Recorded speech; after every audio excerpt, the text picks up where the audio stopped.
अयोध्या में श्री राम लला को टेंट से मंदिर में प्राण प्रतिष्ठा करने के बाद प्रधानमंत्री नरेंद्र मोदी ने विपक्षी दलों को एक बड़ा झटका देते हुए बिहार के पूर्व मुख्यमंत्री कर्पूरी ठाकुर को मरणोपरांत भारत रत्न दिए जाने का ऐलान कर दिया है। यह घोषणा भी उस वक्त हुई जब 24 जनवरी को कर्पूरी ठाकुर की 100वीं जयंती थी। जननायक के नाम से पुकारे जाने वाले कर्पूरी ठाकुर बिहार में दिसंबर 1970 से जून 1971 तक पहले गैर कांग्रेसी मुख्यमंत्री रहे। नाई जाति से आने वाले कर्पूरी ठाकुर समस्तीपुर के रहने वाले थे और पिछड़े वर्गों के हितों के लिए सदैव आगे बढ़कर काम करते रहे थे। 1924 में जन्मे कर्पूरी ठाकुर ने सामाजिक असमानता और भेदभाव के खिलाफ संघर्ष किया। उन्होंने सीएम बनने के बाद नौकरियों में मुंगेरी लाल कमीशन लागू कर गरीबों और पिछड़ों को आरक्षण दिया। पहली बार 1971 में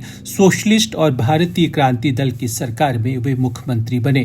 दूसरी बार जून 1977 से अप्रैल 1979 तक दोबारा सीएम बने। यह जनता पार्टी की लहर थी। कर्पूरी ठाकुर अपनी बेबाकी के कारण हमेशा चर्चा में रहते थे। आजादी के संघर्ष के दौरान कर्पूरी ठाकुर ने भाषण देते हुए कहा था कि अगर हम सब मिलकर थूके तो भी अंग्रेज बह जाएंगे। इस भाषण पर अंग्रेज सरकार ने उन्हें दंडित भी किया था। कर्पूरी ठाकुर के पिता पेशे से नाई और सीमांत किसान थे। जब कर्पूरी ठाकुर ने मैट्रिक की परीक्षा फर्स्ट डिवीजन से पास की तो उन्हें उनके पिता समाज के एक सभ्य कहे जाने वाले व्यक्ति के पास ले गए और कहा, साहब ये मेरा बेटा है, फर्स्ट डिवीजन से मैट्रिक पास किया है, इसे कुछ काम दे दीजिए। साहब ने अपने दोनों पैर टेबल पर रखते हुए कहा, तुमने फर्स्ट डिवीजन से परीक्षा पास की है तो मेरे पैर दबाओ। इस बात का कर्पूरी ठाकुर के मन पर गहरा असर पड़ा। पेशे से शिक्षक कर्पूरी ठाकुर के राजनीतिक गुरु लोकनायक जयप्रकाश नारायण और समाजवादी चिंतक राम मनोहर लोहिया थे। 1952 में पहली बार विधानसभा चुनाव जीतने के बाद कर्पूरी ठाकुर ने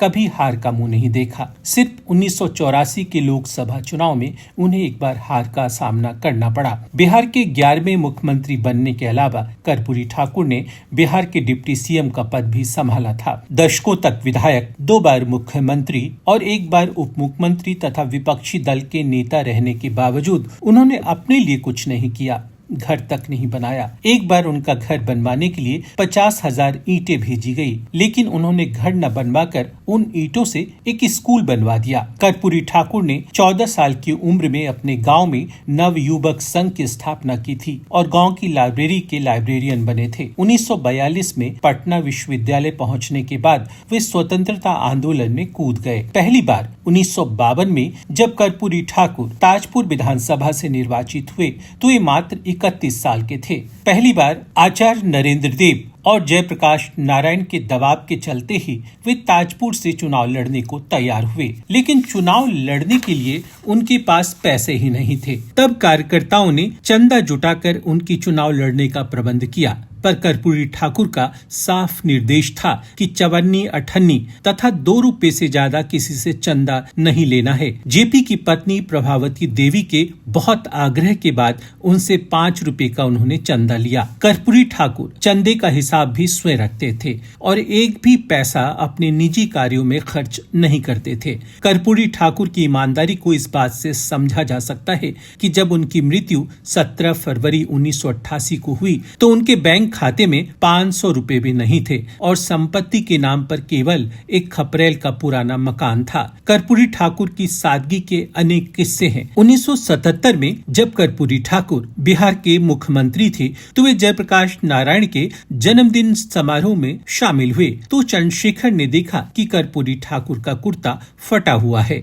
सो चंदा इकट्ठा किया गया और नया कुर्ता खरीदने के लिए चंदा कर्पूरी ठाकुर को सौंपा गया। कर्पूरी ठाकुर ने उस चंदे से कुर्ता न खरीदकर सारा पैसा मुख्यमंत्री राहत कोष में जमा करा दिया। ठाकुर जब मुख्यमंत्री थे तो एक दिन उनके बहनोई नौकरी की सिफारिश लेकर उनसे मिलने पहुंचे। उन्होंने सुना और बहनोई को सलाह दी कि कोई भी काम छोटा नहीं होता है और अपनी जेब से 50 रुपए निकालकर उन्होंने बहनोई को देते हुए कहा कि बाजार से उस तरह खरीद लेना और अपना पुराना पेशा शुरू कर देना। 1967 में जब कर्पूरी ठाकुर बिहार के उप मुख्यमंत्री बने तब उन्होंने बिहार बोर्ड की 10वीं परीक्षा में अंग्रेजी की अनिवार्यता को खत्म कर दिया। जब सीएम बने तो पिछड़ों को 27% आरक्षण दिया। कर्पूरी ठाकुर ने मुख्यमंत्री सचिवालय की बिल्डिंग की लिफ्ट चतुर्थ वर्गीय कर्मचारियों के लिए भी उपलब्ध करा दी थी। इससे पहले वे लिफ्ट का इस्तेमाल नहीं करते थे। उस वक्त समाज में जहां भी इंटरकास्ट मैरिज या अंतर जातीय विवाह होता था